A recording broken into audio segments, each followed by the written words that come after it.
actually was running a little late. I had some gremlins in this room, some spirit around here, and I had to get my sage out and clear the air a little bit and make space for tonight. We didn't want them hanging out too long. Anyway, welcome to the show.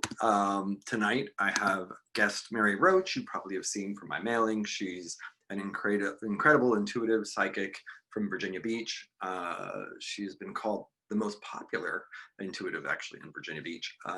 She has over 30 years experience, has done thousands of readings, and I just think she's an amazing person. I actually, I don't remember how long ago it was, but either a year or two ago, I actually flew down to Virginia Beach so I could have an in-person session with her.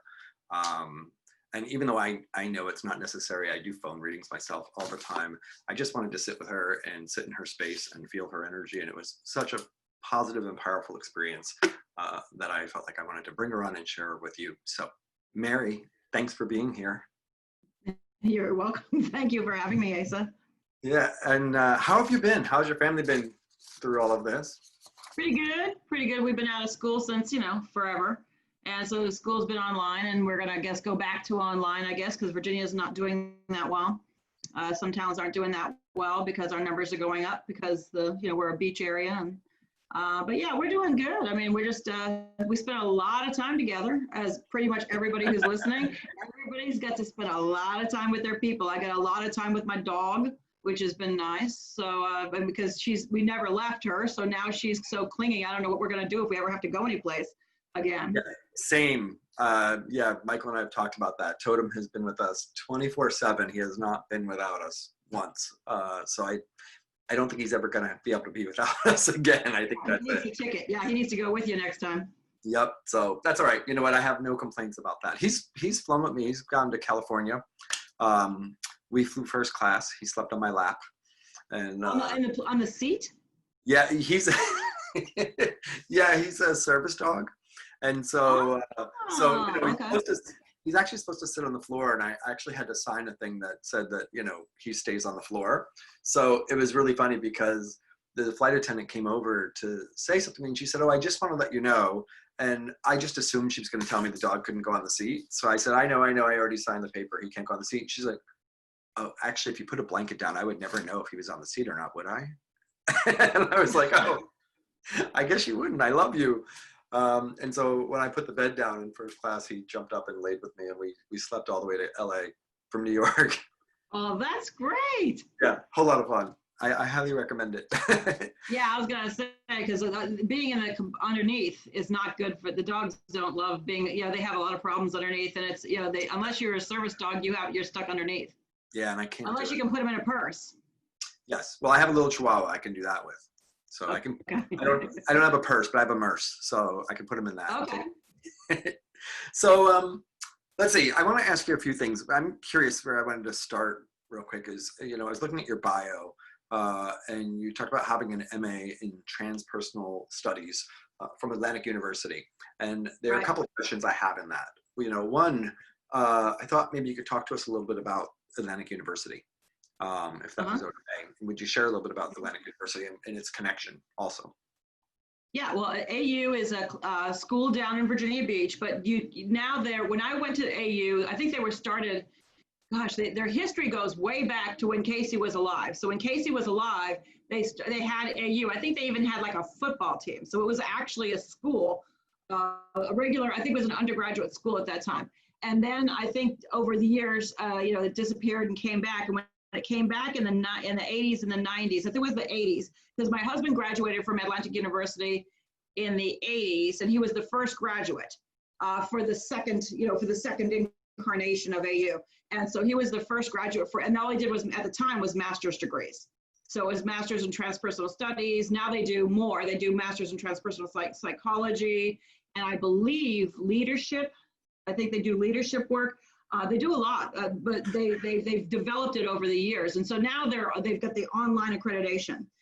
So they can do a correspondence or online. They were ahead of the game for the online thing. So people to get degrees from them for master's degrees, but you can also get a certificate program. So if you're interested in certificate programs, you could study, I think, things on dreams or being a person for like a spiritual, I think it's mentorship is one of the programs. I mean, there's a lot you can do with it. It's really an interesting program. And the reason I went in like 91, I came down here in 91. I was living in Massachusetts, and the reason I came down here in 91 was because I wanted to. I was doing readings, but I felt like the people were asking me really intense questions. And I had a bachelor's degree, but I didn't have a psych degree. I wasn't a psychologist. I didn't have a social work degree. So I felt like I'm not really qualified to answer all these questions. This was my premise at the time. And then I came out of this, and so I came down here and did a semester, and I did like 3 classes. I did a full class load, and I took a leave of absence from my job and came down and did that. And so that's what really got me rolling for Atlantic University, because I decided, well, I guess I'll just keep going. And so I ended up with a master's degree for a while, but it took a while to get the degree, because you have to write a thesis and all that. Right. Yes, I did. I saw that you had written a thesis on the blueprint of consciousness, which was cool, which I'll ask you about in a minute. But before we go there, just to back up. So for people who aren't familiar, first of all, your husband is Kevin, who was also on the show earlier in the season and is the CEO of the Edgar Cayce Foundation. And what I was really asking, so Atlantic University, doesn't it now have a connection to the Edgar Cayce Center, no? Well, they always have. They always have. They've always had that connection with ARE. And so they are one of the departments of ARE, right? They're their own thing, because they also have a massage school. ARE has the Cayce, the Harold J. Riley Massage School, and then they have the Atlantic University, which is the master's degree, but also certificate programs. And I believe there's, like I said, there's more master's degrees now in transpersonal psych, and I think leadership. I forget what they all are, because they've really expanded in the last 20 years. I graduated in 2000. So in 2000 I was done, and so I was finished then, but they have really expanded. So they've gotten pretty popular. They got students from all over the world. So they've got students everywhere, and they are associated with ARE, but you don't have to live in Virginia Beach to go to the school anymore. When I was younger, in 91, I came down to go to the school, but after that they changed it so you could do online, and you could do a lot of work on your own.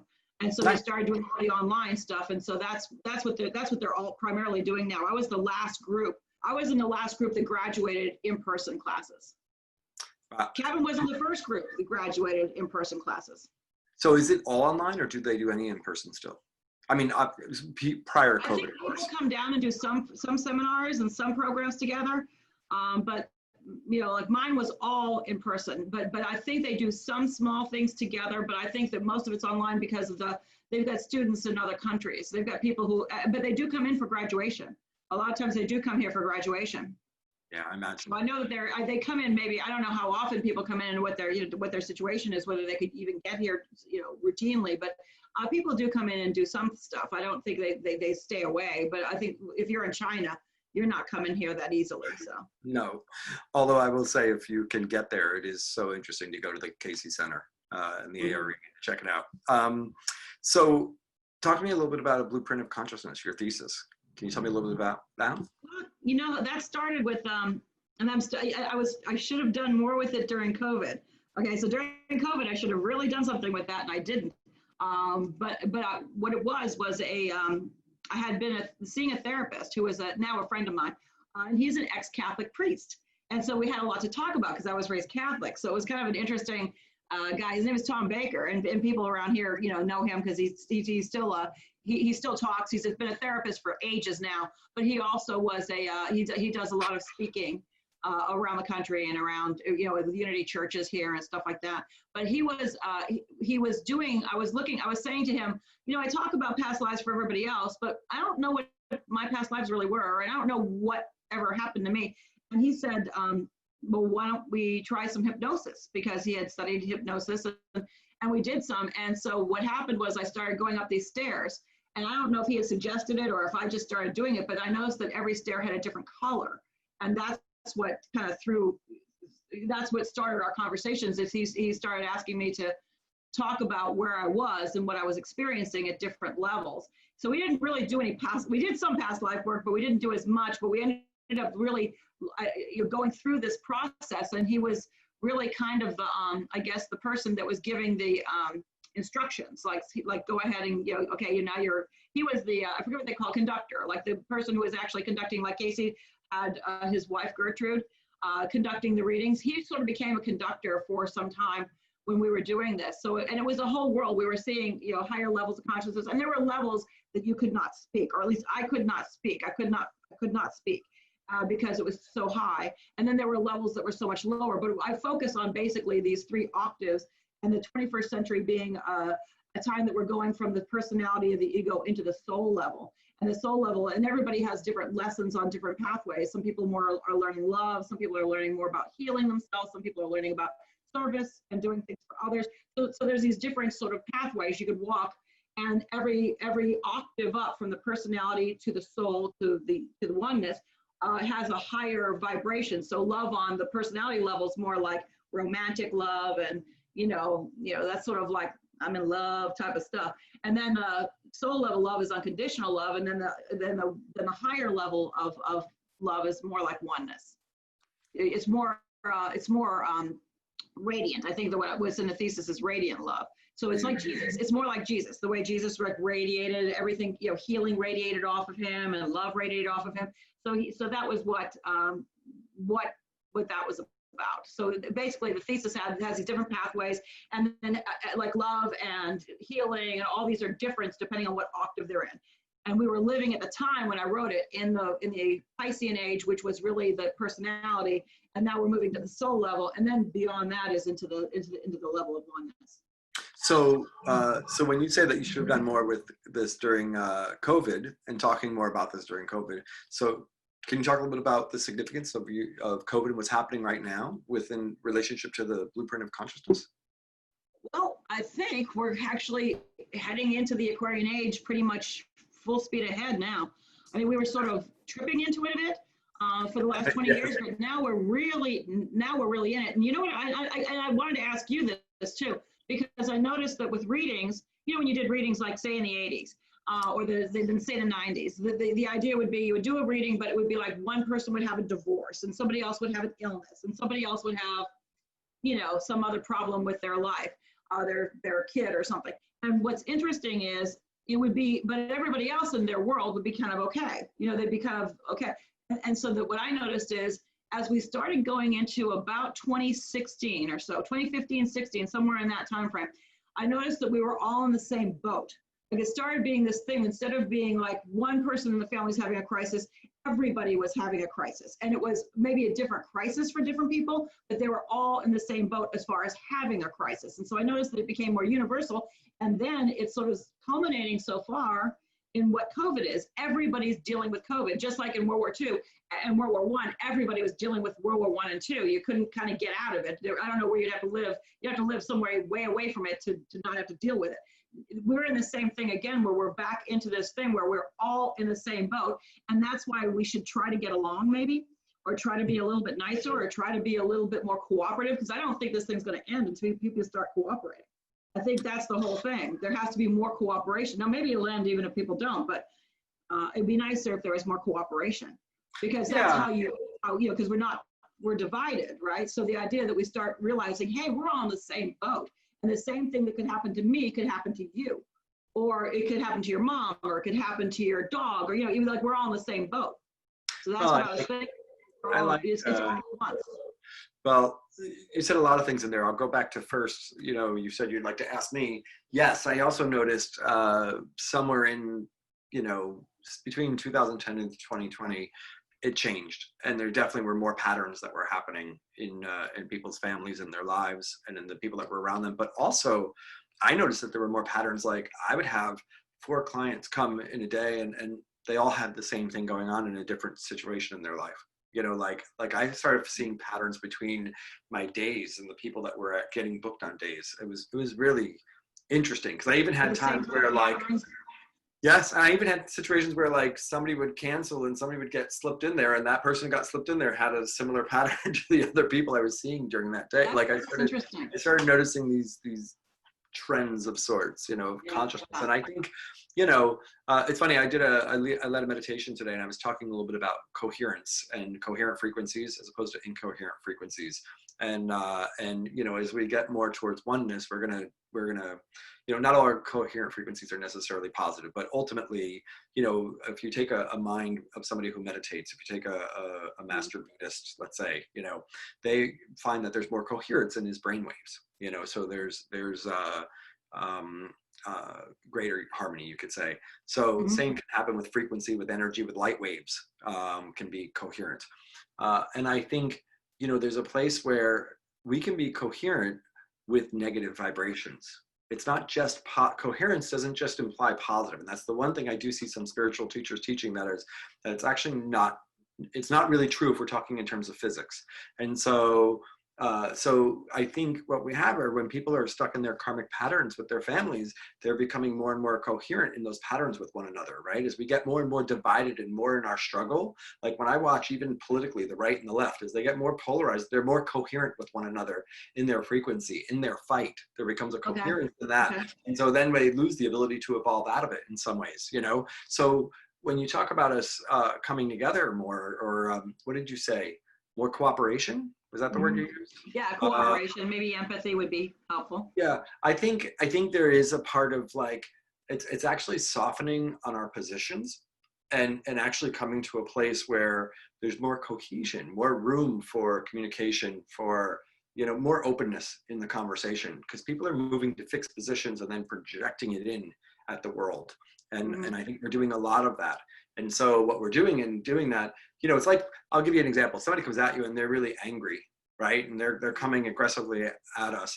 You know, oftentimes our response, if it's not fear and running, is going to be to meet it with anger and with aggression. We move into that energy. Rarely does one stand their ground calmly, right? Rarely do they not match that vibration. Yeah. That's right. But that's actually what we have to do right now. We have to do what's hard. We have to stop matching the vibration of the other. We actually have to start matching the vibration that we want to exist in. And if we start to do that, and if that vibration is more cooperation, more space for one another, more compassion, then we have to actually start matching that vibration and stop matching the other. I don't know. I know it's no, that makes sense. You got me started. We're just in an eternal bind. We're just never getting out of it. We're tied in the negativity together. Yeah. Well, the thing is, it used to be, you know, it was like we kept swinging on the pendulum back and forth, one side or the other. But now I'm actually going to say we've gotten out of that. We're not even swinging on the pendulum. We're actually creating vortexes of energy. We're creating oneness of energies, synchronicities of energies in pockets that are often, you know, really negative and dark.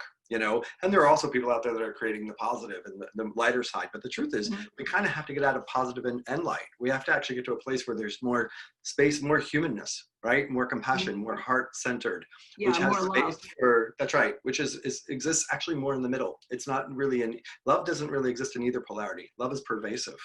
You know, it has space for all of it. Yeah, I agree. It's not easy to practice. Are you going to write this as a thesis? Are you going to write this as an article or sure or something? Maybe you another project. Maybe you got some good material here, Asa. It's another project, but yes. Yeah. Well, you know, we'll be in this thing for a little bit, so you got time to write. Although you're working your butt off, so I don't know.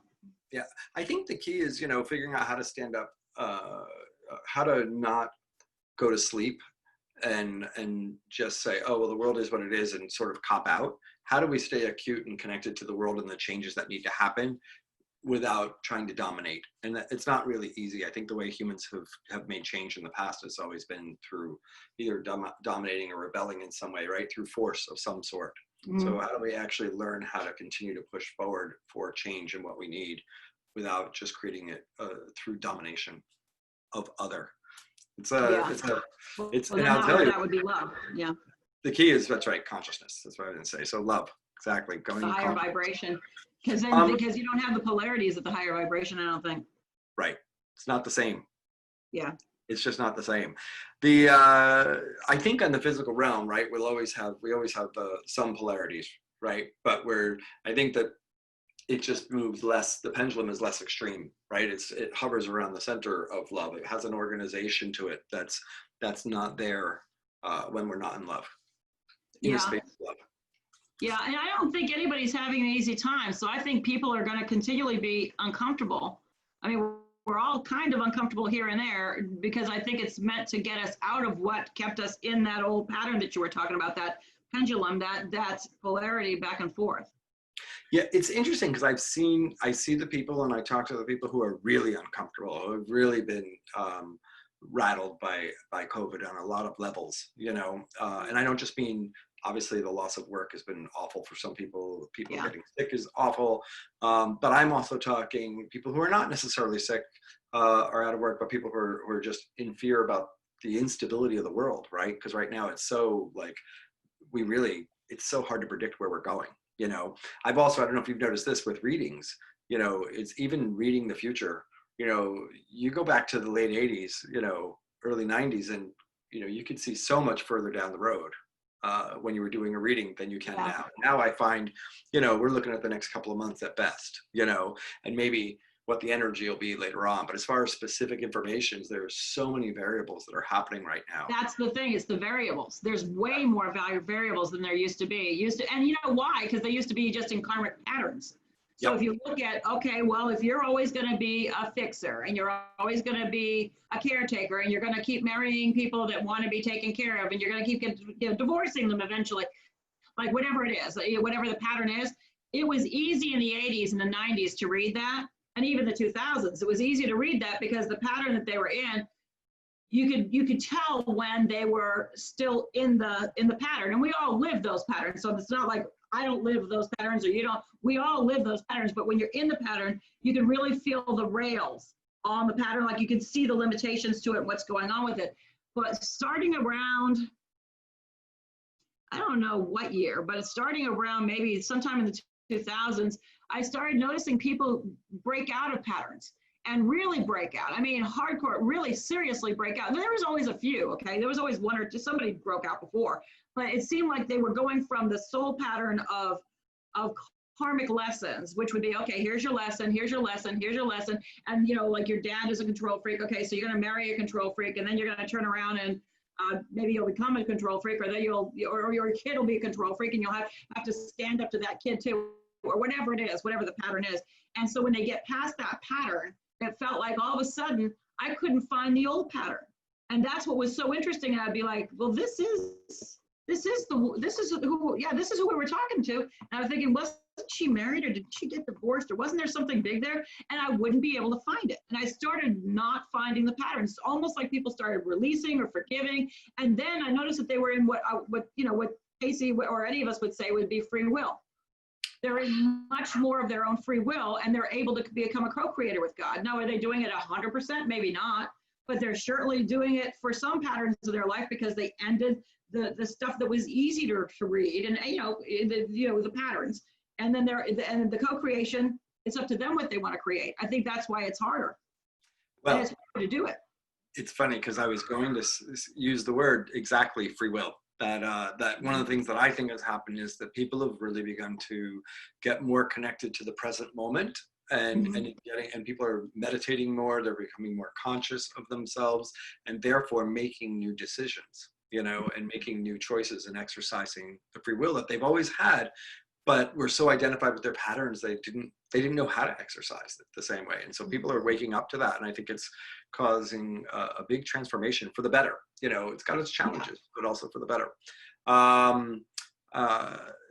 You know, and actually, you know, that's what I'd like people to know during COVID. Like, we are co-creators in this, right? Like, how do we want to go through this? Who do we want to be during this?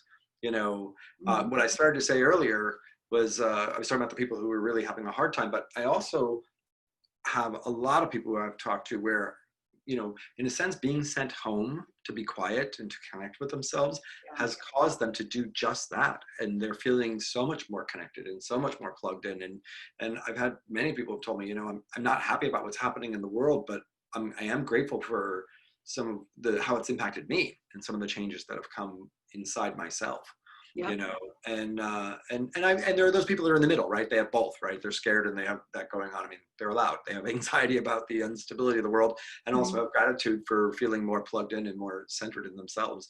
And I think that's in itself, I think it's a part of why this is happening. The universe has asked us to go in, you know, to turn our focus inward, and also and turn our focus outward in a way of recognizing that we're all connected.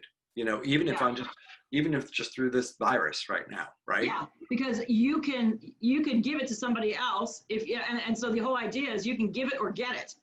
And the idea is, okay, well, you know, I'll wear a mask or I'll, you know, do whatever I need to do to help other people. And that whole idea of how, like, wow, we're that connected. I could be the person that prevents you from getting it, or I could be the person that gives it to you. And that's that's how the energy works all the time. But we never think about it. We never think about, wow, that person was in a really crappy mood at the store and was really nasty to the cashier. And now I'm kind of in a bad mood and I'm kind of picking up on that bad mood. And I'm going to walk out of the store kind of mad. You know, that whole empathy thing, the empaths probably have, you know, the first ones who probably realized, oh my God, I'm really affected by other people. You know, but other people didn't necessarily notice it because they were so busy dominating the other people. You know? They were people. They were the dominant ones, so they got to sort of call the shots. You know what I started doing? So, you know, we often, when we want to change a pattern, right? If we're impatient in certain ways or we get angry too easy or whatever, we often change it by looking forward, by thinking, oh, I want to be different. You know, I want to act different in these situations. And we try to plan for that and work that way. I started doing this thing where at the end of my week, I meditate and I reflect back. And I look at, and there's a place where I can be impatient, and I have, you know, I call him Asshole Asa, who shows up now and then. And, and so I started reflecting at the end of the week, looking back and going, oh, how many times did Asshole Asa show up this week? And it was interesting. And by looking back on that, it really helped me to anchor on how I felt about those moments and to connect with those moments when he did show up so that I could become more compassionate, and it helped me be softer in future moments to not allow him out so easily. And so do you notice that comes up in readings too? Because I was talking to somebody where I was saying, well, you know, you really should be careful about overreacting. There was a certain situation and we were talking about this reaction or overreaction versus responding and just, you know, processing things. And it was interesting because it was everything I was needing to be saying to me. And it's been a long time since I had like sort of a matching picture reading, you know, where what you're saying to them, like when you start out, you get a lot of those matching picture readings where something you're saying to them is like what you're supposed to be saying, what you're learning. And I was like, uh-oh, they're sending these people specifically for me to learn something, so I better pay attention, you know? Yeah, I definitely had those matching readings where I'm giving somebody a reading and I'm being like, yeah, very funny. I get it. The universe is such a hysterical... But just to anchor on the message, though, because I think it's a good one, is the point is, I think, you know, we do the gratitude meditations. There's so many things we do to acknowledge the positive and to prepare ourselves. There's something really powerful at looking back at your week. Yeah, I like that. And looking back at the places where you weren't your best self, where you would have liked to have been different, and acknowledge those moments and feel them and feel how they feel in your body. And let that discomfort come up, not with judgment, but make peace with it and realize like, oh, wow, that was an energy that's incongruent with who I'm being in this moment and who I want to be with your going higher forward. Vibration. Yeah. Absolutely. And it transforms, and it really is an added, you know, it doesn't negate obviously being grateful. It doesn't negate doing the work, you know, beforehand, but it adds a layer that's very powerful for positive and proactive change. And it helps you stay in the present, really, because you're only looking back a little bit. You're not looking back 27 years. You're looking back. Absolutely. You know, so that makes you say, okay, we can work with this. This is working. It also helps you to be more compassionate with other people if they're having a moment and you're around them and you realize, oh yeah, I know that moment. Yeah, mine came out the other day. Yeah, that was me. So hey, I didn't ask you this earlier, but I'm curious. So how did you discover your psychic abilities or your intuition? Can you talk to me a little bit about your journey? I took classes in Cape Cod. I'm from Massachusetts, and I was raised in other places. I lived in Hawaii, and I lived in Alexandria, Virginia, and all that. But I graduated from college, and then we had moved to Massachusetts. We'd moved back home, and we were in Massachusetts at the time, and I was in the Cape, and we had a community college there that's still there. It's Cape Cod Community College, and there was a teacher. And I've mentioned her a lot through the years. Her name was Pat McKenna. She's still a teacher, I believe.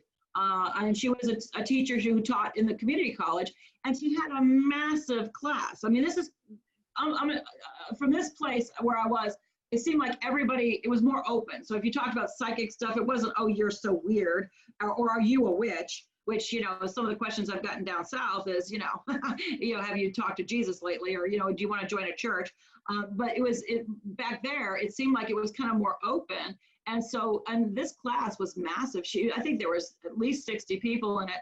And it was at the community college, and it was on just, I think she was called metaphysics or parapsychology, maybe. I think it was called parapsychology, and that's what when she mentioned, she would do one class a week on a different topic. So one class would be healing, another class would be psychometry, another class would be seeing auras, maybe past lives, maybe another class. And so she would carry, and so if you wanted to continue and take more classes after the initial 10 weeks or 5 weeks, or whatever it was, then you could join her other classes. And she had ongoing classes for most days of the week. She was working many days. She was a psychic. She was a professional psychic. She became a counselor, I believe, a substance abuse counselor, I think. Somewhere in her history, she became a substance abuse counselor. And then she was also a teacher. And she was one of the best teachers I ever knew. And so that was where I learned it. But historically, if you go before that era, I was just always very sensitive and very, empathic. And I would always, feel more than probably other people. But I just thought that I was, I didn't know what it was that I was. I knew that I had something different about me, but it was the classes that made a difference and made me put this sort of generic idea of being oversensitive and kind of empathic to some kind of a purpose and use. And that was what made a big difference right there. So I mean, when I was in like 7th grade, I just found, because of COVID, I was cleaning out the closets, which I guess everybody else has been doing. And I found these old diaries that were journals that my friend and I used to keep. I had a friend, and we would say, on the ESP test, we got 9 out of 10, or we're psychic. And so this is like 7th grade. And so I found all these, apparently we were really interested in it, but back then, there weren't that many books on it in the public library. So you didn't find very much. And so we did some ESP test where we're trying to send a signal and send an energy and, send an image. And I don't know, we happened to be connected. So we were probably tuned in with each other, but it was, that was how I was always interested in it, but never had any form. It never had any place it could go until I took the class. And then once I took the classes, and I was always a big fan of astrology. The astrologers, I just love the astrologers, because when I was up there, I bet you I got some of the best readings I got in my life. There was a couple from psychics that were quite significant, but the astrology readings were amazing. And what I loved about astrology was I became a student of astrology. That's really what I did, is I'd start taking astrology classes, but then I wasn't studying like other students were studying. And so the teacher was like, maybe you should take a little break. You gotta, maybe you should, and then when you're ready to study more, then you can come back in. But I was always a fan of astrology, but yeah, I took classes. That was basically how this whole thing started. And then I started just doing readings after, I guess around 87. I was doing readings around that time frame. And then, how you always start. You start with doing them for free, or doing them for friends, or doing them for people who are having a crisis.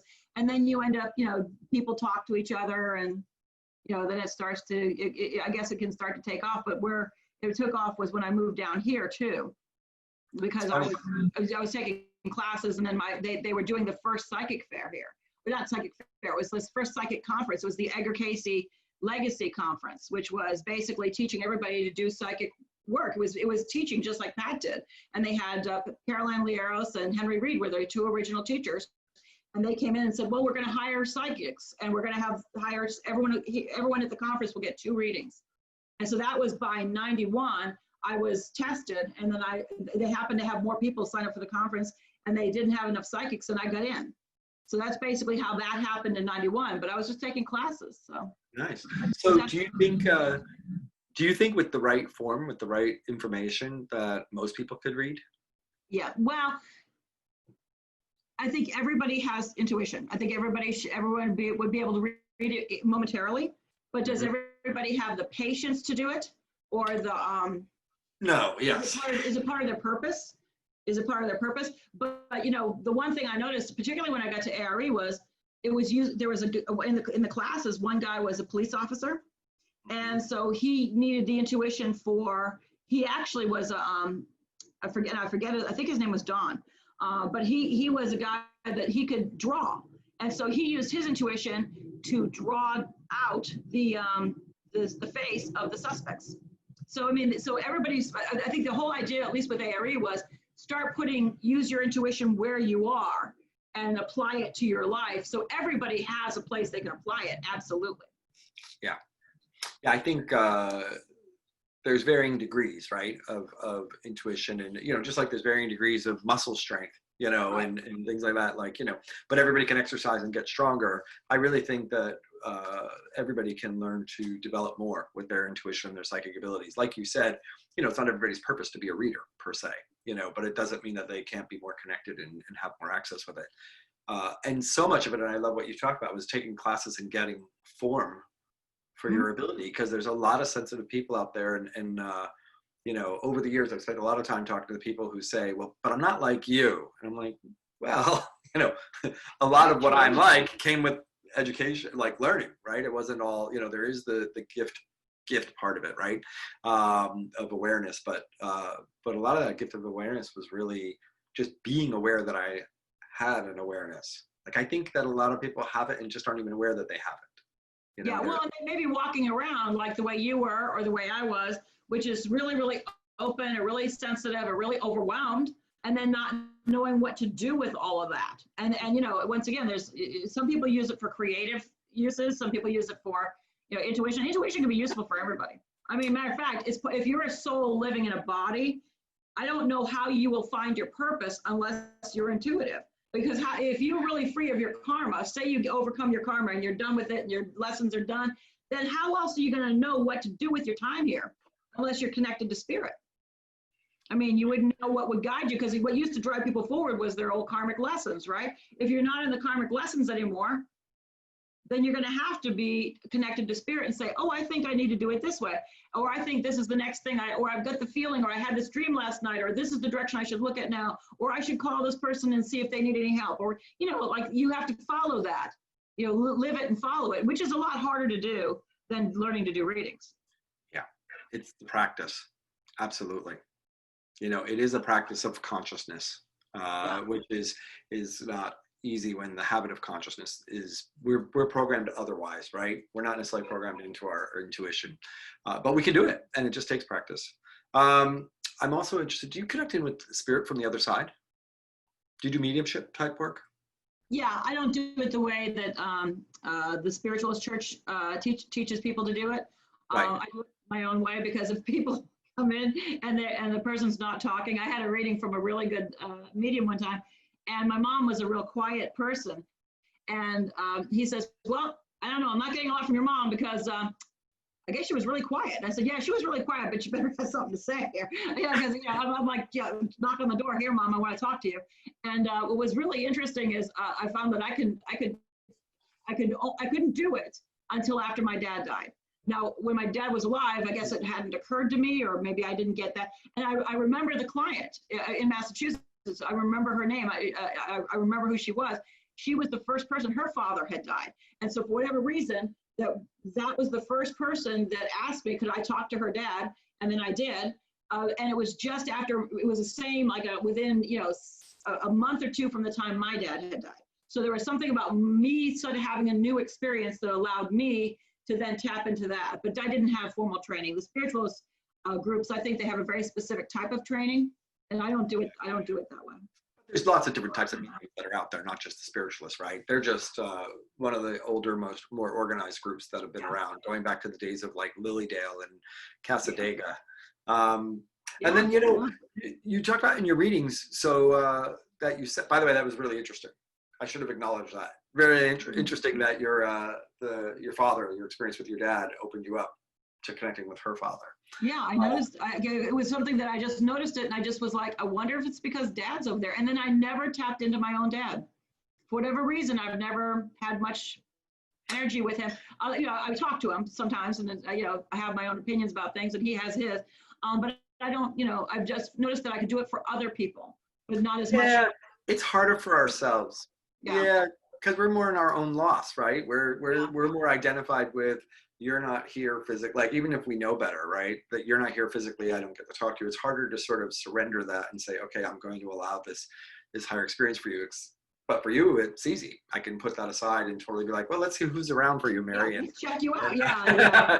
Yeah. So yeah, you're different. one of those that does it all. Yeah. And it takes, I mean, I think, I have connected with my own on the other side, but I think it takes a lot of, it's also a lot of work. It's a lot of practice, and it's a lot of practice of getting out of it's really turning off the conscious mind in a way, like turning off how you generally perceive the world, I don't know how to explain it, but it's it's an unusual space to go into. So most of the time what I do is I connect with them in my dreams.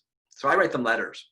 I write letters to my family and loved ones on the other side and tell them, like, I really need to connect with you. So meet me in my dreams, and they will show up in my dreams. And in very that's ingenious. Yeah, and I always sign it. I write the letter, I date it, I always sign love Asa. And then I always tell them, and I need, you have to give me some confirmation. Like, I need to know that you're there and not just coming, I'm not just dreaming you because I'm writing this.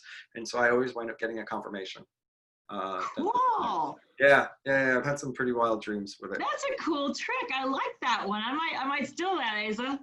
Oh, go for it. I might check it out and see if I can do that. That'd be really cool. It's so crazy. The stuff you never think of to do, even though you tell everybody else, here, why don't you try this? It's easier. Why don't you give this a shot? And then you never do it yourself, which is, again. I'm an interesting person because I'm a hard worker in one way. Like, most of the people who know me will say, like, oh my God, Asa's, balls to the walls, where I go at it to do stuff. But I do also have my lazy side. And my lazy side has to do with stuff like study. I can get lazy around studying and sort of reading and stuff. And so when I was a teenager, I used to sit there and I would hold a book and I would say, you know what? I would tell my dreaming self, okay, dreaming self, I want you to dream the content. I want to know what I need to know from this book for my test this week. And I would sit there and I would hold the book in my head and I'd do that and I'd go to sleep and I would practice this and I passed most of my tests. Edgar Casey did that. Well, I think he took it one step further, right? Wasn't he able to actually? Yeah. Right, but he was also, I think, able to cite like what it said on a particular page. Yeah. I think he was super specific in the information he got. He was always super specific. That's his thing, was super specific. But yeah, that he could dream the book, and I guess he was dyslexic, maybe. Me too. I don't know exactly what it was, but I think he had something that made it hard for him to learn. His grandfather used to really get on his back about it. I don't think it was a very nice experience when he was a student, when he was a young kid. And then I guess he put the book down, and it was a speller. I think the story is it was a spelling book, and then he knew all the words. So I think that he is the king of detail. I mean, Casey is the king of detail. Go to the 14th. Go to Cincinnati, go to this street, go to this drugstore, go to the back, go to the second shelf, way in the back, there is such as he's the king of detail. I mean, he makes us all look lazy, because he was the king of detail, Well, and my details were good in the sense, like, I could pass my tests and I would know that I knew the information and I would read the question and I would know the answers. But I don't know if somebody just said, oh, what's on page 25, that I would have been able to cite that, So in a way, so I was pretty good, but yeah, so I used to do that. That's a cool idea. That's a good idea. Actually, the point of that story was that's what started me with what can my dreaming self do for me? And how do I put this part of myself to work? Because, I'm connected to it. I believe my dreaming self is just my consciousness more connected to oneness. So how do I build a relationship with it? Since I'm not necessarily consciously dreaming, how do I build a conscious relationship into my dreams and vice versa? So I started writing letters. That's really cool. How old were you? When I first started that, I was like 13 or 14. Whoa. Yeah. So you were, because you were psychic from the time you were born, weren't you? You were like one of those psychic kids and all. Yes, but I was in middle, and I was also precocious and willing to try anything. Yeah. You were fearless about these things. I was fearful about other things, but not about these things. Yes. Oh, that's cool. So it was fun, and I kind of miss sometimes the excitement of it all, of that. But I still try new things all the time. I'm still, asking for. I have a new thing I'm developing right now with my dreaming self, but I'll tell you about it later. We'll see we have to see what happens first. Yeah, that's very creative. That's very creative. Instead of just going, creating this new thing. I mean, you should teach people how to do all this. I know you teach. Yeah, and I used to teach more. I'm actually starting again. That's what I'm doing, and that's what I've been working on. I have some programs that are going to be coming out soon, and that's what I want to do. I love teaching. I especially love it because you learn so much when you teach, right? I know, isn't it cool? People, and so you get so much back from it, and it's really such a pleasure. Yeah, You teach, right? You do a lot of teaching, or no? Yeah. Yeah, I mean, I do some with ARE, and for psych, what I want to do is start new subject matter beyond psychic. Just psychic, psychic development classes are fun, but I want to move into soul development and move into just getting to know yourself on the soul level, because I think the soul level is kind of where most of my interest always was. And isn't that, I mean, a lot of even how you read, it sort of comes in. I think a lot of the content that you wind up addressing in the reading is really soul. Yeah, if you ask me about the color of your car, I'm gonna go no idea. So it's probably not going to work out too well if you ask. For the earth is not my thing. But the beauty of it, I get the beauty, and there's the dogs and stuff. I mean, there's things about earth that are great, beaches, mountains. But I'm just saying, generally speaking, I just seem to be connected to this other stuff, and I think it's because I always didn't understand why I was here. So I was always like, well, I don't know why I'm here. So I guess that's what we're going to talk about in readings, and then I would attract all these people who want to know why they were there. So, well, why am I here? Or why is this happening? When you have a hard experience or a painful experience, and then you go through something that's really painful, and then you go, what did I learn from that? Or what was the point of that? And then you have other people, you start working on that spiritually. So, yeah. I mean, it's the only comfort you get is the spiritual solution, because Earth doesn't have much for that. But don't undersell. You also give people a lot of information that helps them in knowing sort of what they're going to be facing, what's coming, and what their opportunities are there too as co-creators. At least I found that. I thought there was a ton of information in there that came up in that in my reading. But also, you know what? You centered a lot on past lives, if I remember correctly. So yeah, I love those. Because I was always curious, because we ended up doing my thesis and not getting all the past lives. So I still want to know more of the past lives. But yeah, well, and I also, I love history. I mean, I don't study it properly. I mean, but I love history. But yeah, past lives are interesting. I've learned more through history, through past lives, maybe than I did through college, which is interesting, because it's also made me look at things and say, did that really happen? Did this really happen in this era? Or do you think something like this would have happened to these people? And then sometimes you look it up, and sometimes you can find it, sometimes you can't. But yeah, past lives pop up a lot because they're tied to the soul patterns. Right. That's it. When you start looking at soul patterns, you're going to wind up tripping into past lives at some point. Do you ever get caught up in multidimensional existence? Have you gotten pulled into like alternate selves and alternate dimensions? In a couple of situations, there have been some really interesting things that I couldn't have possibly figured out. I mean, it was something that if it wasn't given to me, I would never have figured it out. I mean, it was something I didn't know existed. I didn't understand it very well. So yeah, only because it came through in a reading did I understand it. Yeah, I've had moments like that where something's come through and you're like, okay, wait a minute. My favorite is when I'll say something to somebody and then I'll leave the reading, and then it's sort of like you run to the book to look it up and be like, okay, is this shit true? Where's the reference? What can I find out about this?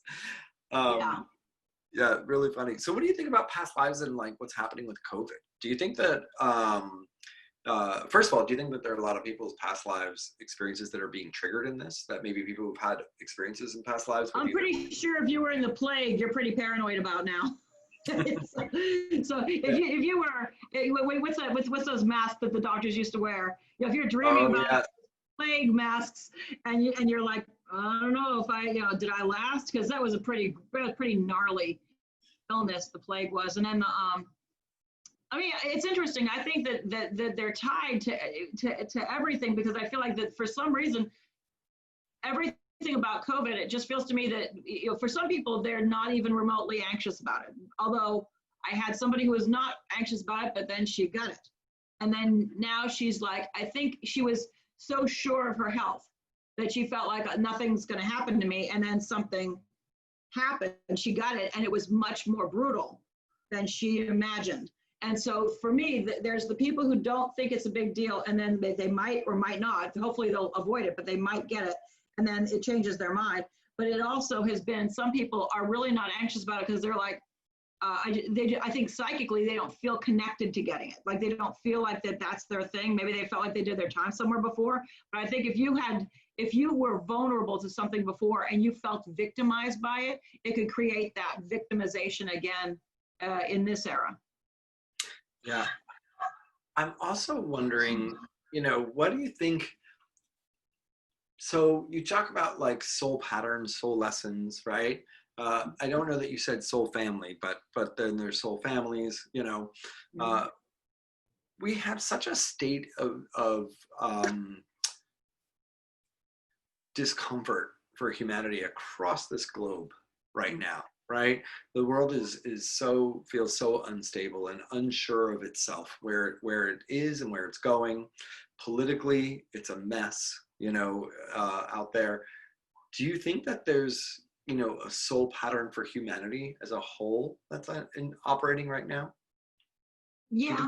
And do you think that's possible? I mean, this may be something you haven't thought about, but I'm throwing something out there. I think it ties into my thesis, which is why I think I should have worked on it during COVID. But as far as us moving to the next level of development, that we're not going to the personality levels where we've lived for millennium. I mean, forever. And so it's me. It's all this. What I'm doing is right. And people do need to have some personality and some essence of their identity to be here. Even if you're sensitive, you've got to better get an identity or you're going to get your butt kicked down here. But then the next level is the we level, which is the soul level. So to me, it's not like, oh, we all are going to have to give all of our money to everybody else, and be broke. It's more about we are in it together. And that's what the energy is like. Again, the whole thing that we're talking about with COVID is we're in this together. We're not, nobody's exempt. Everybody, I don't care what country you're in. There isn't a country that isn't involved with this right now. So it doesn't matter if you're in the Middle East. It doesn't matter if you're in France. It doesn't matter if you're Canadian or here. It just doesn't matter. You're in it. And so, I mean, I think that for the humanity, I think that this is I think it's a pattern to get us all to maybe connect and care about other people. But also, I think it's, the age of information started a lot of that too, because you could sit in your office and talk to somebody in Iran or somebody in, Australia. So, I mean, that age of information started the connection. But the COVID, I think, is as far as a soul pattern. I know a lot of people are passing away. And I wasn't just about COVID. I'm talking about the whole instability of the world. Because, like, I look at even, politics right now, right? Like, I think politics, all of it, it's still so ruled by manipulation. There's so much power struggle. There's so many patterns that are even as, so COVID, I think, has really gotten us to recognize and has woken us up and to where we have to see our interconnectedness, whether we are thinking from consciousness or not. Everybody has woken up and had to see, like, there's this thing that we're connected through, right? Mm-hmm. Our biology. And but you're stuck in a body right now. So, and it had a huge impact, right, on the economy across the board, right? And so there's been so many impacts that we've shared, and yet there's still, as far as the response that's out there, a lot of the response from the leaders and from what's happening in sort of the old guard is still there, trying to hold those old patterns in place. Not for long. That's what I was going to ask you. So, do you have any intuition or feeling about this? And don't you think this is the end of the white guy, the white, powerful, selfish, me? It's all about me. I'm going to step on you to get what I want. The old industrialist type guys. Don't you think this is the end of them? I mean, as far as, I know we don't see the end, but when you compare, like, Boris Johnson, I think it is, in the UK, who did get COVID, but then you got, I think a lot of these nationalist policies are like, we're going to take care of myself, but I'm not going to take care of you. And I think that to me, if the Aquarian age is about, if I'm in it, you're in it. We're both in the same quicksand together. We got to help each other out, or we're not going to get out of this quicksand. So I think we're going from the me to the we. And so, but for whatever reason, I think it's like the last blast of these guys. I think when you see some of these guys in charge of the country, some of the dictators and some of the people who are behaving like dictators, you're really looking at people who either never got a chance to be a dictator, but they always thought like a dictator, so they finally get to act it out, or people who were actually dictators before and they're good at it.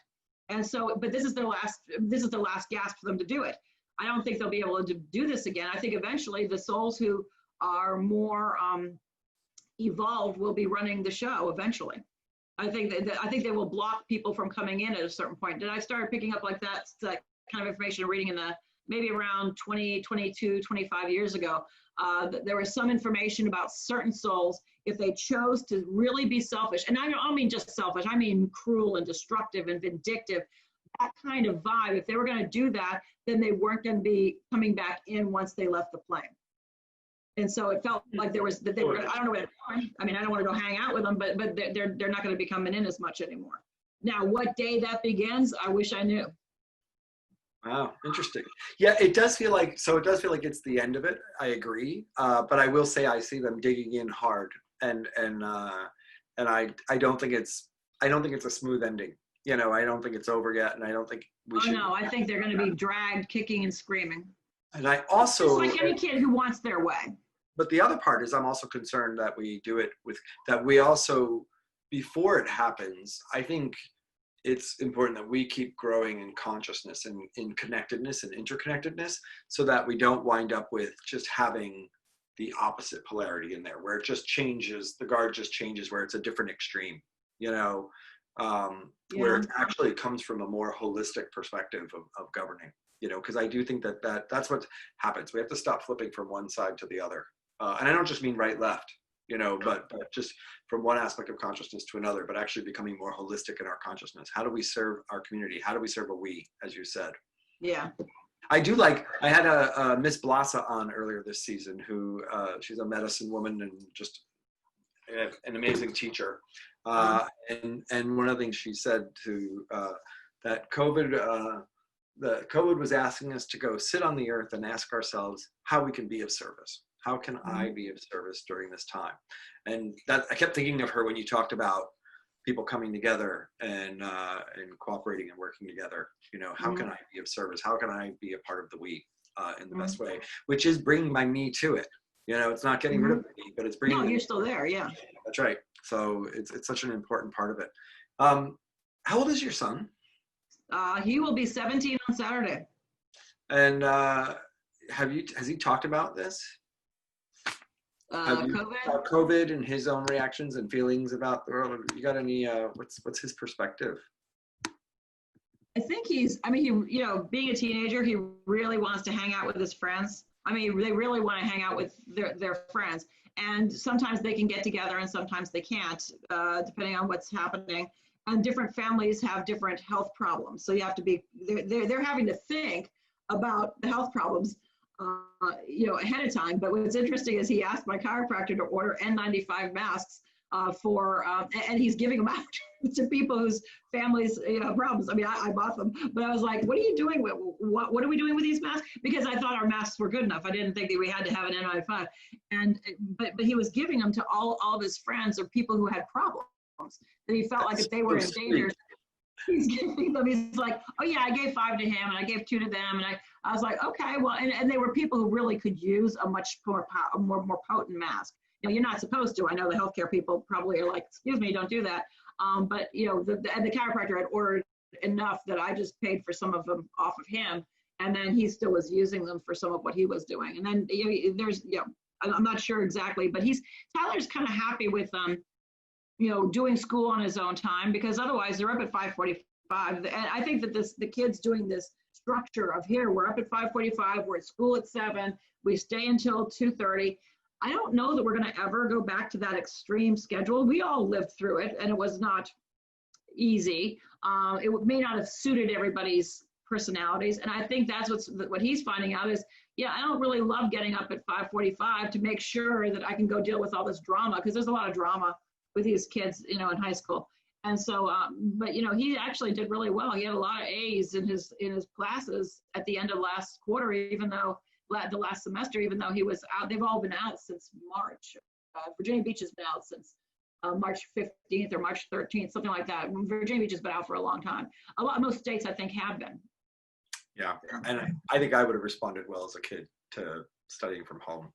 Yeah, they can get up at 9. Let me roll out of bed around 9. Let me check in on my assignments. And actually you realize how little time school actually takes. You know, rather than being in the building from 7 to 3, you really, he's getting things done when he feels energized to do it, when he feels good and he feels awake, and he's really doing it without being told. And so it's been kind of positive for him, really. I mean, all of us had a positive side to this COVID thing, which was, you know, wow, I got caught up with some things, or this has been kind of good, or Tyler's grades went pretty good. They were excellent when he was done with this. They were good before, but they were excellent when he was done, because he, you know, he focused differently. And I did hear about some school in New Jersey that was talking about doing some of their classes outdoors, which I think that could be really interesting to see how that does for kids as well. Yeah, when, you know, when possible, you know, I just think to be able to move around and be outdoors some and learn some, it's interesting. I think that's about balance. I do think there's going to be some creativity applied to education, and hopefully maybe bring some lasting change. Yeah, it'd be nice to break the old patterns a little bit.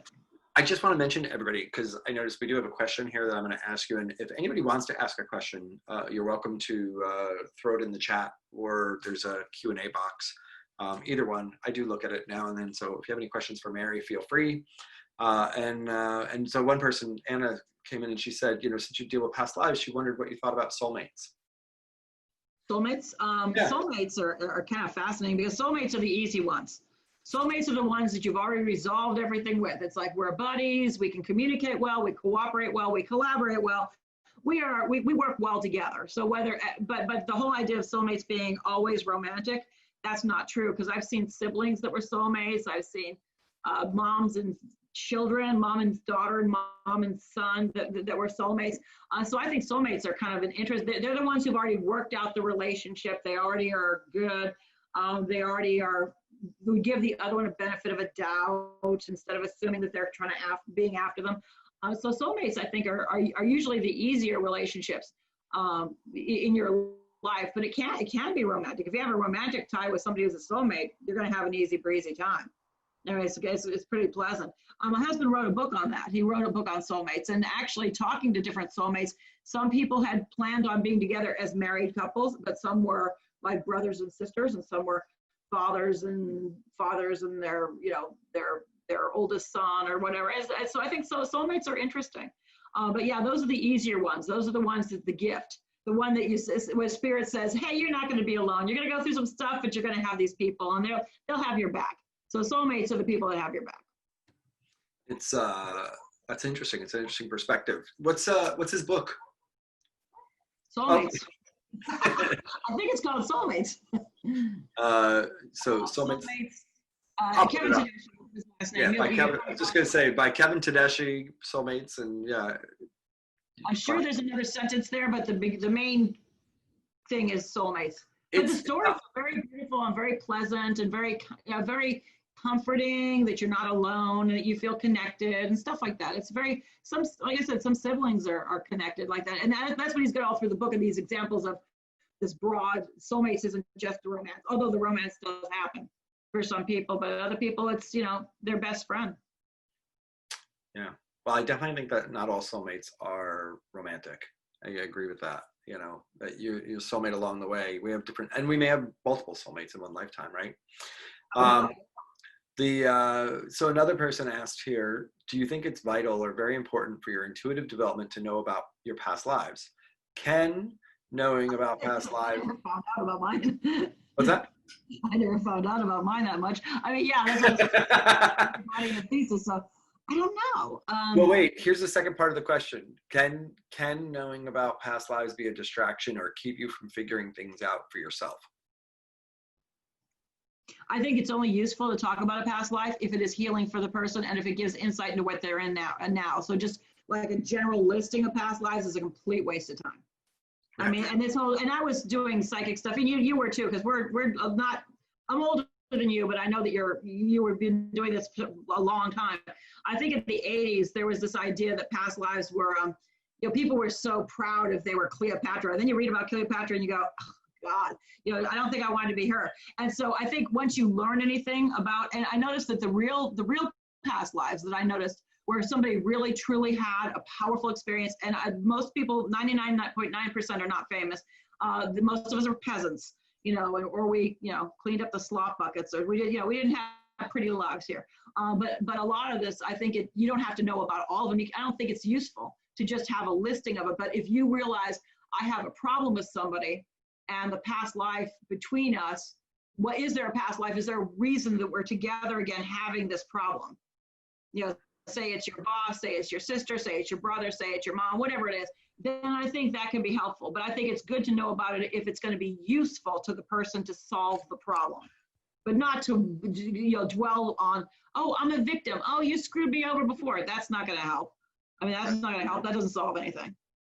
Yeah, and if I can just add to that, because I would just say, Melissa, that you know, yes, it can be a distraction. There are people who I think get so caught up in their past lives, where they're relating everything that's happening to them all the time to a past life experience, and that can be a distraction from being in your present life situation. But otherwise, in general, I really agree with Mary, which is, you know, it depends on what the situation is, and they can have valuable information, you know.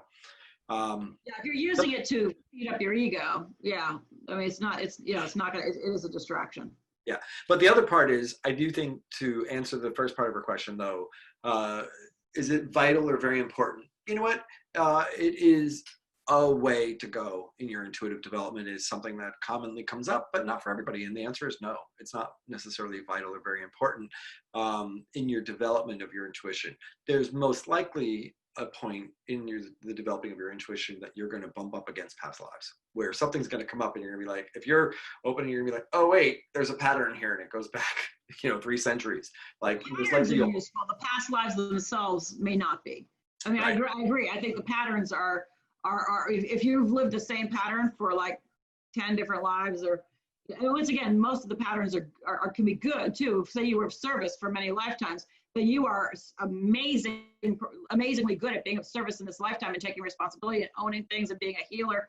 But yeah, for the most part, I think past lives are only useful if they solve a problem or give you insight into why you instantly can't stand your boss, or you met or you and your sister just don't get along and never have, and why is she so jealous of me, or why am I so jealous of her? That type of thing can be helpful. Other than that, I'm not sure it's useful. Hey, Mary, are you still doing readings now for people? Do people want sessions with you? Are you taking appointments? Yeah, I haven't. Yeah, I'm just filling in the fall right now. So yeah, if people want something, yeah, we can. I mean, we don't have to talk about past lives. We can talk about whatever you want to talk about. No, but people want readings with you. You are taking appointments and stuff. If they go to your website, they can book and all that. So yeah, because I just realized I haven't asked you that, and I just want to make sure, in case people were interested in talking to you some more, or more personally for themselves. Do you bring astrology into your readings now? I wish I could. I just never finished studying it, but I am a huge fan of it. And I would get an astrology reading from, I was fortunate. I had an astrology reading from Robert Hand when I was, I guess, 20 something, stupid, young enough to not really get it at the time. But I recently listened to the reading again because, of course, COVID, had time, and I actually went back and looked at this. And honestly, I love astrology, but I don't bring it in. The only thing I need to know when I'm talking to a person is, how old are you now, and what's your name? And I ask for pictures of people. But yeah, I don't use astrology, but I'm a huge fan of it. I like guys like Stephen Forrest. I got his books and stuff, and I've got Robert Hand is still out there plugging away. Yeah, there's a lot of really good astrologers that are out there. Yeah, and what I like about them, and I know you were in the theater arts at one time, and I had a professor who said the one thing about actors that he didn't like was anybody off the street could come up and say they're an actor, and then just walk on stage, and if they're they don't need training, sometimes they just happen to luck into something. But if you're a musician, you have to study your craft. You have to take classes, or you have to take lessons, or you have to learn to sing, or you have to play an instrument. And that's the same thing to me with astrology. A lot of people will take one psychic class and say, oh, I'm a psychic. But then with astrologers, you can't possibly do that. You have to take years of study to get really good at it, to be able to, like, the class that I couldn't do anymore was when they were just putting the charts on the wall and said, okay, class, what do they all have in common? And what they all would have in common, I'd be like, I have no idea. And I'd be looking at this, but these people in the class would go, well, this is what's going on. And they would all have been like anorexic, or everybody would have had like a father who died when they were young, which I guess was a little bit easier for them to tell. But that's what the astrologers do, is they study and study and study and study. And, psychics, I mean, if you've been in it for a while, you had to do your work. But, that's what I always liked about astrologers, is they always had to put their work in, and they had to put the time in, and they got good at what they did. Yeah. Most of the ones, you know what I mean. I do. Actually, I studied astrology over many years. I still consider myself more of a amateur astrologer than somebody who's really, there's some really amazing astrologers out there. But when I started studying, I started studying astrology in the early 80s when, I had to draw my own charts. I had to learn how to draw a chart and create it all. Man, there was no typing anything into a computer and printing it out. You made it. So yeah, that part I could do, but it was hard. But yeah, that was, we were doing it just by hand, all the math by hand, find your ascendant and stuff. And yeah, it took me years to find my ascendant because I was adopted, so I didn't have a time. So that made me find my birth certificate. Wow! So you did eventually find it with the time. Yeah, I did. Interestingly enough, I did because I found information that I was looking for at the time in Boston. This is back when they would walk into these places and they would give you the book, and the guy got annoyed with me. And he said, I don't know, I can't. You're not in here. I said, I have to be in here. I'm standing here, so I'm definitely in there. And he got frustrated. He handed me the book, and it was the long forms, the really long ones that they used to do. And right on the crazy thing is, I was so flustered when he handed me the book. I turned the page, and on the front side was my name now, Roach. On the back side, that was my adopted parents' name. On the back side was my birth name, and the birth time was right on the top, and I was like, oh my God. And I was so stunned, I forgot it instantly. I was almost, I was like so shocked. I was like, I looked at it and I forgot it almost right away, but I got the time because my whole focus for 2 years was to find the time. Yeah. Wow. That's amazing. I'm so glad you got it. Cause you know what? It's not always there. Not all birth certificates have the time on it. So yeah. Yeah. You have to rectify the chart, and that's kind of hard, I think. So I have a couple other questions here from folks that I want to put out there. So one is, do you think that it's harder to read the future, read further out than a few months now because we are approaching new timelines? It's a good question. Yeah. But I think that what I've noticed is there's a lot of death rebirth going on. And so there's a lot of death of the old life and the old patterns, and then there's a rebirth. And so that rebirth to me doesn't have a time.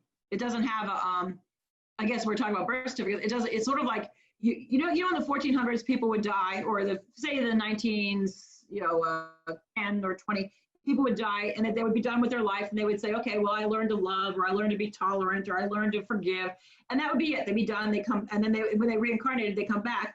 But now people are living long enough to have these longer experiences where they're having multiple changes in their life, but now we're having all this death rebirth where you get to go on different terms, and time does change. So that's why I think you're going to have people live longer and probably start whole new chapters of their life where they got to do, they did what they came in to do, which would have been in the old days, one life, and then you die. But now they're having and they are going through some traumatic things sometimes to make this conscious transition where they remember everything about their life. Like, I learned this, I've become wiser, I've become stronger, I know more about myself, I know more about my life. And then they're able to go forward with their memory and their consciousness of what they learned and start this next phase. And there's always been death rebirth, but this is kind of a profound kind of death rebirth, because I think it's really what your soul wants to do, not what your personality wants to do. Well, and if what you were saying before is true, then it's also the death rebirth for humanity. If it's really the end of the old guard, right? The old, powerful white guy, as you say, if that's ending and changing, then humanity is going through a death rebirth of its own right now. Yeah, and it's becoming more feminine, which is the Aquarian age. Mm-hmm. And it doesn't mean everyone's female, or all females are somehow enlightened. That's not going to be the deal. But I mean, it does feel like, and that's what I think about the Black Lives Matter and all this stuff. I live in the South, and believe we had a lot of work to do here to catch up with it. I'm sure most states had to learn about, the inequality of the world. But I think all that had to come out, and that's what came out in a reading back in 2016. Somebody asked me, why did everything happen the way it happened? And I remember this answer, and I remember being particularly unsatisfied with the answer, actually, thinking, God, that's lame. But the answer was that there was all the pus underneath has to come out. And if you don't get the pus out of the wound, the patient dies. And so the idea was all the stuff that's under all the inequality, all the crappiness in the healthcare, all the racism, all the prejudice, all the stuff that is part of us that we have to really face and deal with had to come out, or it stayed, it would be stuck in us, and it would probably kill us from within at some point. So, yeah. I mean, it was an interesting, but I don't think I answered her question, but I'm not sure. I think you answered it well, but I think that you aren't directly saying if it's a new timeline or not, but I think you gave a lot of perspective there. Yeah, I don't know what exactly that would look like, so I'm not sure. Right. Yeah, it's interesting, right? What would it look like? I started thinking about it myself, because my answer was, I was thinking to myself, well, of course, it's definitely, we've got a new timeline coming. But then on the other hand, what does that actually mean? What are we saying? I think that there's, I guess one of the perspectives I could put it in is, as we approach the Aquarian age, I'm sure you've noticed this too, time has been speeding up. Things have been going faster and time has been changing.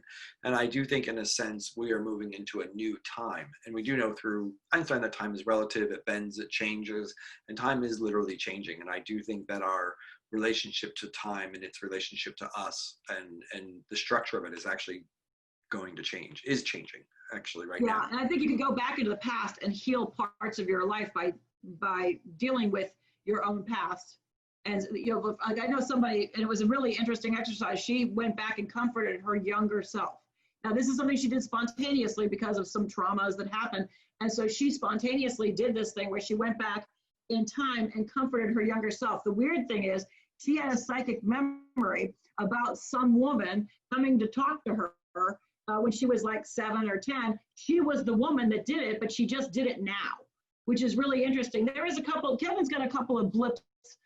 Kevin's really into time travel and stuff, and I suspect there'll be some really interesting things about time not meaning what it used to mean. Like, it's not going to be, however we defined it, like it's written in stone. I think we're going to find it's kind of fluid and kind of keeps changing. And that could be very interesting. You notice that nobody's aging, right? A lot of people aren't aging the way they used to. Like, if you look at your great-grandparents, your grandparents, and how they seemed, my grandmother was very elderly when she was 74. And God, my therapist was, I don't know, 77 or something, 78, I don't know. I had this woman therapist, and she was much younger and healthier and stronger. And she was out dancing. She was having this great life. My poor grandmother, but she was she was product of her time from the turn of the century, the last century till now. So she had aged, her life had aged her. Yeah, it is. I definitely think time is bending right now. We're having a different experience with it. And we haven't fully waken up to it yet, but we will. And I think it is going to be interesting. I'd love to hear it. That could be cool. That could be cool. That could be interesting. I wish I knew that Kevin was into that. I would have asked him more about it in his interview. So, well, if there's a time travel show, he's watched it. That's one of the books I'm sure he'll write one of these days, is on time travel. Good. When he does, I want to know about it. I'm going to read it. So I have another question over here from somebody that says, so how do you feel about the government opening up about the UFO sightings and findings? And do you feel that this was done at this time because people are so caught up in COVID, they may not freak out the way they would if there was nothing else going on? I feel like they're going to leak out drips of information. So there's a lot in there, but basically, how do you feel about the UFO sightings? Do you think that a part of why they've actually, that them letting us know that there have actually been UFOs, the government actually has acknowledged. Well, we kind of knew, didn't we, though? Oh, yeah. It's interesting. I went to a meeting years ago in the Cape, in Wellfleet it was, and it was a UFO. I think his name was John White, I believe, but he, I believe he was presenting a paper a number of years ago and was hit by a car or something. He was saying that he was studying the psychology around UFO stuff. And what was really interesting is the scientists in the room completely ripped him a new one. They were just attacking him. They were like, oh my God, you've lost your mind. You're going to not be taken seriously. What's wrong with you? And all the rest of us who were kind of like not scientists, we were like, pretty cool. We kind of figured this. So it was kind of interesting, some of the stuff that was going on even then. But yeah, I think that they probably also figured they could put out the information now because nobody's really paying attention. Because they are so focused on COVID or the presidential election or their job situation. Although it's interesting, maybe I don't know, maybe it's a coincidence and they mean for it to be out one way, but they're going to get a different reaction from it than they thought. Because didn't everyone kind of already know? Yeah, I mean, I think most people think yes. We all assume that yes. But I think it still is different having the government acknowledge it. But I do think it's kind of been a blip. The world has not reacted very much to it at all. I actually haven't vibed on this one. It's funny. This is a great question, Jessica, because I need to spend some time vibing on what's going on here with the government and why they're bringing this up now. What part of the government released it? I'm not sure. I don't remember. I remember it was in the paper that they said that they were acknowledging, that the military acknowledged that they. I remember something about that too. But yeah, I mean, I do think there's something. I mean, I suspect that it's something that's interesting because the guys are. Maybe they figured it was old documentation, but I mean, I think that I have plenty of laymen who know nothing, who are not interested in psychic stuff, think that I'm a flake, won't give me the time of day, or as far as psychic stuff is concerned. And yet I've had people say, what happened to me, and not that they were abducted or anything, but they saw they saw something that was extraordinary. And if you've ever lived any place where there was remote, a remote area, because it happened, the guy who told me here in Virginia Beach happened to be out near where I used to live, which is Pungo, which is a farm area. And he did see something, and he swears he saw it, but he thinks everything else about this is insane, which is kind of interesting because he doesn't talk about it because it's embarrassing. And so I think that in some ways, maybe somebody else had an experience and maybe they're the ones that helped release this. Maybe they had their own experience and maybe that's the reason why it got released. So I've had myself a few direct contacts with UFO. Well, direct contacts, let me be clear. I've seen UFOs and had 3 different experiences with it where it was like undeniable that it was an unidentified flying object. Whether it was aliens or not, it was definitely an unidentified flying object 3 times. Really. Something that flies without any sound, has radiation all through it, yeah. So Michael is the best, if you don't know that. So I have a text here telling me, so it was the Pentagon that officially released UFO videos on April 29th. And so... I did catch it for a second, but I did miss that. I mean, I didn't see it in the paper, and that's unusual for me, so that's interesting. I realized I didn't focus on it. But I realized, like, wow, maybe I was even hypnotized with COVID going on because I did see this. And then, like, a blip came in my head, and I was like, oh, I've got to pay attention to that. And then, poof, there it went until Jessica's question. So, anyway, interesting. Yeah, that'd be an interesting discussion. You should get some UFO people. I mean, since you're doing. Yes, for sure. They went over. Then the Navy pilots here. Yep. In Virginia Beach. Yeah. Yeah. That makes sense. I think that was one of the things that they had seen. And I think, once again, it was like a small article in the paper. Yep. It wasn't like a headline. Yeah. Well, like I said, this was interesting. This was CNN. And it was these videos that were released. And it's just interesting that they released them. I mean, it is interesting. Like, why now? And why at all, first of all, since they've never been willing to before, and why now? And I do feel like, the thing is, I do think that the government does this thing where, they play the long game often. Like, this may just be the warm up for what they know is coming and what they're going to be revealing later. Well, they know a lot more. They may have had relationships with people. Yeah, they may have had relationships with them, for years. Yep. Or somebody might have, and why they may have released it is somebody may have threatened to tell their story. Yeah, it's possible they would have to if somebody may have actually had evidence, right? Because so many people have told their story, but somebody may have actually said, I'm not just going to tell my story, I've got evidence, irrefutable. So they may have just said, you know what, forget it, we're going to claim it. Anyway, interesting. It's an interesting topic. Type stuff. That would be interesting. Do you get into, have you worked with ETs? Have you connected with consciousness from other planets? Have you worked with the Pleiadians or anything like that? Have you had that experience? Just people who have maybe guardians from there, but not much, no. I really focus here now because I figure it's hard enough now. But yeah, I haven't run into that much of it. Right. So. Yeah, I have in periods. I've gone through periods where it's come through. Well, Mary, I've kept you for quite some time. I really appreciate you being here tonight. Do you have any parting things that you want to leave for people? Any advice as far as coming in through this reemergence during this time? And not to put you on the spot, it's okay if you don't. Well, I think I mean, what's interesting about this time is I think that, even though it's the outside of the world is a little chaotic and a little crazy, I think underneath there's a perfect order. And I think the whole focus is going to be on healing in the future. And I think that it'll be healing your own stuff if you have to heal your own stuff still, but also, because we all do. But I think it's also going to be about healing the world. And I think the next people in charge, they're going to focus on healing. I think that's what you're going to see is that there'll be more focus on healing the country and trying to heal other countries and trying to connect with other countries and really working on cooperation and healing. And I mean, ultimately that is love. That is part of love. But I think I think healing is going to be the next big focus.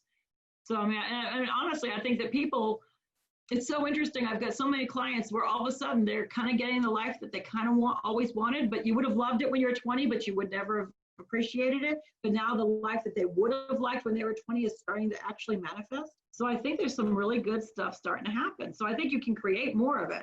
But I think that the stuff that we all would hope for is starting to actually happen. Oh, I mean, sorry, that just opened up a door for me here. So, so do you think, no, I'm glad. I mean, listen, I don't mind. If you don't mind hanging, I have no mind. I don't mind. So what about, when you start talking about healing, I start thinking about how we can have a vibrational match with an illness, where like the consciousness of humanity has a match with this virus in a sense. Do you think that there's a place as we heal that we can actually learn how to change our vibrations in such a way where we no longer match with certain illnesses, where they actually disappear because we change the frequency of the human being, the human body? Wouldn't that be the way? That would be the best way of doing it if we could do that. And I will say, I've never had anything serious that I could do that with, but I've asked for help on certain types of, maybe I'll say minor things, not necessarily horrible diseases, but on some of the minor stuff, I've asked for help in such a way that I think it's a lot about faith, because as soon as I trusted that Spirit said, no, you're going to be fine, we're going to take care of this, this isn't going to be a problem, and it would be gone. And I would be like, okay, so that I would, instead of focusing on the me, I feel so crappy, I got out of it and was able to go to the higher level, and then it just was released. So I think that's kind of getting back. I mean, it's not new because Jesus pulled some of that, and then some of the other great healers over the millennia have pulled a lot of that stuff. But I mean, it's kind of cool that I think that there's a chance to release it and to actually just, that's why Kevin's the one who writes all the books, okay? So he wrote the book on vibration. And so I think that when you raise the vibration, it's like Casey said, when you're alkaline, when your body's alkaline, disease can't, get in there. Viruses can't live in you. So therefore you can't, and Casey's not the only one who said it. There's doctors, there's chiropractors out there. I think you had an interview with a guy who said that too. And so that's been out there. But I think it's the same thing. It's not just staying alkaline. I think it's when you get your vibration up here, certain things don't bother you, don't come to get you, but you've got to be able to own whatever you got to own to be able to get to that vibration. Yeah, so I completely agree. But I also think, and I agree with that part of the journey. I think humanity as a whole has there's a collective frequency that we also hold as well. And I do think of our collective frequency, as we raise that, we will see the disappearance of certain diseases and certain illnesses. Well, the old ones for sure. Yeah. So it will change. Cancer, heart disease. Yeah. The trifecta. Is it cancer, heart disease? What's the third one? There's three that get a lot of people. Well, there's cancer, heart disease, and something else. Diabetes. I mean, I know that there's tons of diabetes out there. Yeah. But I know, well, I think either way, I think it's going to be an interesting journey to see how these things play out. And I think we're going to see a lot of it in our lifetime, a lot of these changes with vibration. And you had those people on. You had a lot of people on earlier in your talk where they talked about raising the vibration and changing the food and changing the attitude and changing the way we do everything, which changes what we're taking in altogether, which changes the game altogether. That's right. And realizing that changing the vibration isn't just changing the food, right? Like diet is one part of it, and we have to be conscious on that level. But then it is also what we digest in digital media, right? What do we digest? What do we allow in our relationships? Like all the way across the board, really transforming. How do we also think and feel? Where do we live internally, inside ourselves? So many of us, I think, live internally in stress and anxiety just because we don't know how not to, or that we don't have to. You know, we just live there because that's the norm. You know, Well, Earth freaks people out. You know, we're a tough place. We're a tough place to be. So people get, you know, anxious being here. Yes. Although, how much has anxiety ever helped anybody to overcome a challenge? You know, there is a certain point where, you know, of surrendering anxiety at a certain point to say, wait, what is this actually serving? Let me actually serve myself and be here in the best way that I can possibly be, you know? Yeah.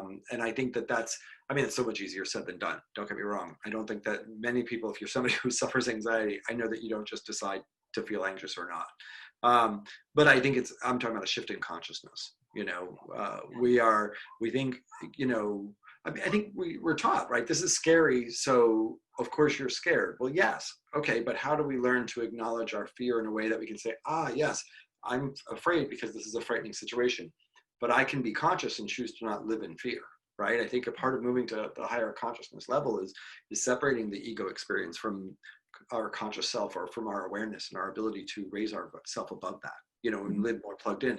Doesn't mean we're not going to feel the fear at all, or that we're going to somehow, you know, remove fear from us, or that we're supposed to. You know, that's not necessarily where we're supposed to go, but it does mean that it doesn't get to own our consciousness. Right? We don't allow ourselves to be quite so hypnotized by it. So when you talk about healing earlier, like just leaving people somewhere, I think, you know, as we go towards healing, how do we unhypnotize ourselves from the negative patterns that have kept us locked into the same old thing, whatever that might be in our lives? And how do we begin to use our internal self-hypnosis, our self-talk, our imagination, our daydreaming towards the direction we want to be living? You know, how do we co-creativity, not towards, Right. Yeah, absolutely. Mary, you've been great. You listened to me chat about stuff. It's been so nice to have you. Thank you so much for doing this. And you are actually, Mary's the last guest of the season of Perspectives on Reemergence. Yes. All right, Mary, have a great night. Thank you. You too, Asa. Say hi to Michael too.